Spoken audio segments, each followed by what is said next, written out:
General Hospital spoilers tease a tumultuous week ahead in Port Charles, beginning May 12th, as loyalties fracture and long-buried secrets explode into the open. At the center of the storm is Jen Sidwell, ambitious, cunning, and dangerously overmatched, who suddenly finds herself in Jason Morgan's crosshairs. Though the docks belong, on paper, to Sonny Corinthos, it is Jason who has kept that waterfront empire afloat for decades, silently running the day-to-day operations that most never see. When Sonny announces he intends to sell the docks to Jen Sidwell, Jason's anger is immediate and fierce. He cannot abide entrusting Port Charles's lifeblood to someone he views as an interloper. The docks represent more than a source of revenue. They are the backbone of Sonny's, and by extension, Jason's, criminal network, and Jason's rage is rooted in a deep conviction that neither Sidwell nor her mysterious backers can be trusted. As Jason confronts Sonny in a dimly lit back room of the Corinthos mansion, the tension ripples through every word. Jason's tone is low, cold as a steel trap. "This is your decision? To hand our operation over to Sidwell?" Sonny, caught between pragmatism and loyalty, can barely meet his enforcer's eyes. He argues that they need to liquidate assets before the docks are flattened, a deliberate foreshadowing of Drew Kane's clandestine plot. What Jason does not yet realize is that Sonny's hand has been forced not by business alone, but by a new threat, Drew Kane, operating behind closed doors with a cadre of influential allies, has planned nothing less than the total eradication of the Corinthos docks. Sonny, ever the strategist, sees opportunity in chaos, pitting Sidwell and Drew against each other to serve his own ends. If the two titans clash, Sonny will reap the profits regardless of who emerges victorious. When Sidwell arrives to finalize the purchase, Jason's defiance is palpable. He refuses to escort her through the sprawling docks, instead instructing his men to watch from a distance. Sidwell, accustomed to deference, tries to assert her authority. She reminds Jason that the docks are hers by contract. She erects her own flags, orders crews to demarcate her territory. But Jason is unmoved. His presence, like a silent specter, sends an unspoken threat. "Cross me, and the waterfront becomes a graveyard." Sidwell, crestfallen yet unwilling to show weakness, retreats to gather her resources, unaware that she may already be dancing to Sonny's tune. Meanwhile, Carly Spencer finds herself drawn back into the maelstrom. Having been enlisted by Jason to broker discussions about the dock sale, she believed herself a neutral mediator. When she realizes that the stakes are more than commercial, that her involvement has inadvertently empowered Sidwell, Carly lashes out at Sonny in a confrontation fueled by betrayal and hurt. She storms into Sonny's office, voice cracking with anger and disappointment. "You asked me to help Jason," she hisses. "But you never said you'd sell the docks to her. What game are you playing, Sonny?" Sonny, his posture rigid with guilt, defends his decision as the only way to secure quick capital before Drew's plan reaches fruition. Carly, still reeling from past betrayals, refuses to accept anything less than the full truth. Their verbal sparring escalates, rage mounting on both sides, until Carly slams the door and storms out, determined to uncover the full extent of Sonny's machinations. Amid this chaos, the matriarch of the Quartermain dynasty, Tracy Quartermain, finds herself in need of an ally. Tracy has long coveted Drew Kane's downfall, viewing his rise as a direct threat to her family's legacy at ELQ. She approaches Jason with a carefully crafted proposal: combine their resources to undermine Drew, expose his secrets, and rob him of the influence he wields. Jason, still bristling from his fallout with Sonny, sees merit in the alliance and, much to Tracy's satisfaction, agrees. The two meet under the guise of charity donors at a black tie fundraiser, exchanging veiled assurances and handshakes. But before their plan can gain momentum, tragedy strikes. Drew is found in his study, disoriented and frightened, and accusations fly that Tracy attempted to kill him by slipping ketamine into his drink. As Jason rushes to her side, Tracy is stunned to find herself handcuffed and led to the station, her reputation in tatters. She swears she is innocent. Sure, she has been set up, but the evidence seems damning. Only Jason's unyielding faith in her integrity keeps him from abandoning her to the law. While Port Charles reels from the fallout of high-stakes deals and courtroom drama, another tempest brews between two of the city's brightest young minds. Jocelyn Jacks, the plucky daughter of Jasper Jacks, and her rival agent Emma Scorpio Drake both inadvertently become players in a deadly spy game. Earlier, Jocelyn had stolen Emma's USB drive, believing it contained dirt on her own covert affiliation with the WSB, World Security Bureau. Emma, surprised to find her drive missing, confronts Jocelyn during a tense exchange at the hospital.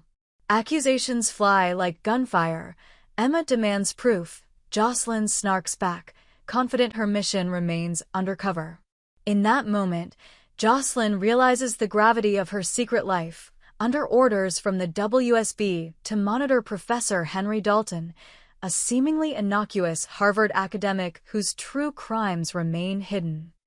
When Vaughn and Jack Brennan call a clandestine meeting in an abandoned boathouse, they summon Jocelyn to brief her on Dalton's background: murder, espionage, international black ops.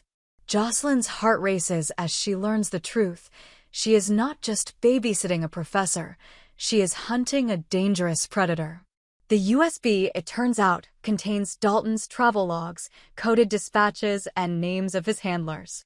Armed with this knowledge, Jocelyn must navigate between loyalty to her family, fidelity to her friends, and duty to a secret service that demands her silence. As alliances shift and secrets shatter, Port Charles's political landscape faces its own reckoning, one centered on Mayor Laura Collins. Beneath her polished speeches and public charm, Laura has quietly steered city policy to benefit Sonny Corinthos' interests. Ezra Boyle, her ex-campaign manager turned whistleblower, and Drew Kane, ever the provocateur, have unearthed incriminating evidence of her collusion. Zoning laws rewritten, building permits fast-tracked for Corinthos properties, a pattern of city contracts funneled to Sonny's shell companies. A coalition of outraged citizens and rival council members hatches a recall petition, and before long, Laura is summoned to a hearing where her every decision is dissected under oath. As leak after leak exposes her role in manipulating the city charter, Laura's confident veneer cracks. When Ezra, voice trembling with righteous indignation, reads into the record the email thread between Laura and Sonny discussing next steps after the dock's sale, gasps echo through the chamber. Drew, sitting in the front row, smirks as Laura's dreams of a second term dissolve. With mounting pressure and her legacy in tatters, Laura must confront the possibility of resigning, handing the reins to Ezra, who greets the prospect with steely resolve and a hint of triumph. In the wake of political scandal, personal trust also splinters in the Ashford household. Curtis Ashford, brilliant surgeon and father, has grown suspicious of his wife, Portia Robinson. He has sensed her divided loyalties, her clandestine communications with Drew Kane, the hushed phone calls at ungodly hours, a fear that gleams behind her eyes each time Drew's name is mentioned. Portia, racked by guilt over Drew's relentless blackmail, he possesses compromising photos from her past, struggles to explain why she cannot come clean. Curtis's heartbreak turns to fury when he discovers evidence that Portia may have facilitated Drew's plans to topple Sonny and seize power in Port Charles's criminal underworld. In a confrontation at their penthouse apartment, Curtis demands answers, voice thick with pain. How long have you been lying to me? Who are you protecting and why? Portia, tears streaming, pleads that she did it all to keep their family safe, to shield their young son from fallout. Yet Curtis, feeling betrayed, storms out into the night, leaving Portia alone with her secrets and fears. Just as the city's children of privilege grapple with espionage and betrayal, another family's tragedy emerges. Lulu Spencer, ever the moral compass of the Quartermaine Spencer dynasty, has grown convinced that Dante Falconeri is not the father of Gio Palmieri, a suspicion that could tear her marriage to Valentine Cassadine apart.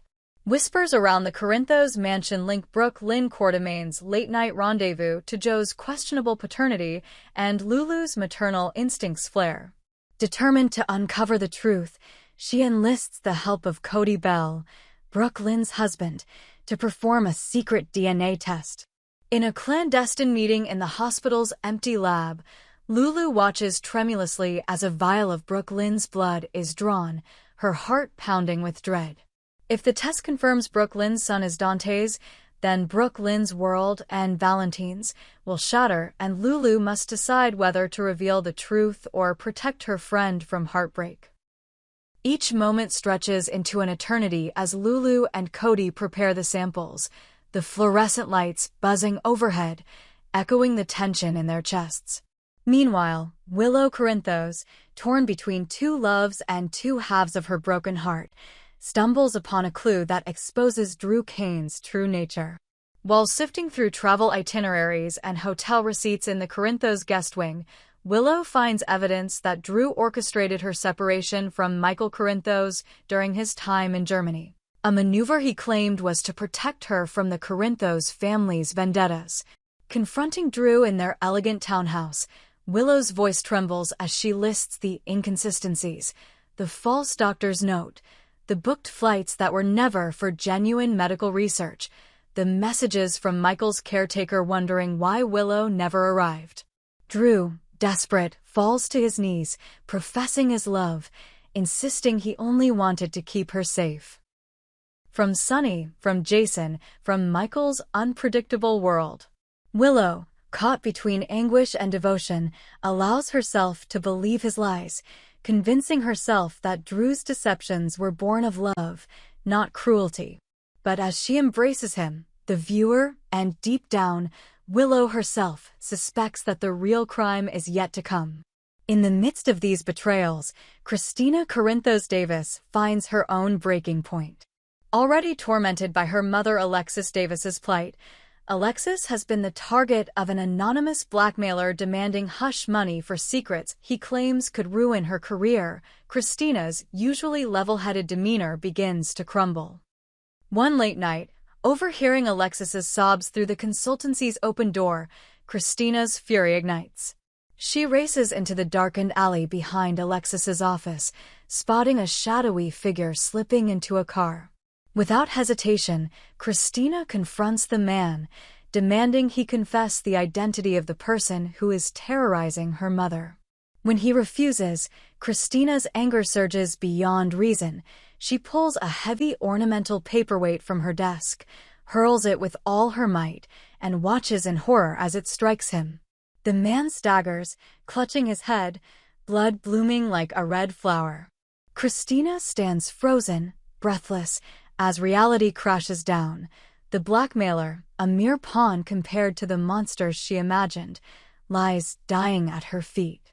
Tears flood her eyes as she realizes that in trying to protect her mother, she may have committed irreversible violence. As the week draws to its climax, Port Charles hangs in a precarious balance. Jason must choose whether to stand by Tracy or heed Sunny's orders. Carly must decide if she can forgive Sunny's secretive tactics. Jocelyn must reconcile her dual loyalties to family and country. Laura's fate as Mayor teeters on a knife's edge. Curtis must rebuild the trust shattered by Portia's silence. Lulu braces for the truth that could destroy friendships. Willow blindly clings to a love rooted in deception. Christina faces the devastating consequences of her own wrath. Each character stands at a crossroads where every decision could tip the scales toward redemption or damnation. And as May 16th arrives, the city will awaken to the reverberations of the choices made in darkness, ready to witness which souls will rise from the ashes and which will be consumed by them.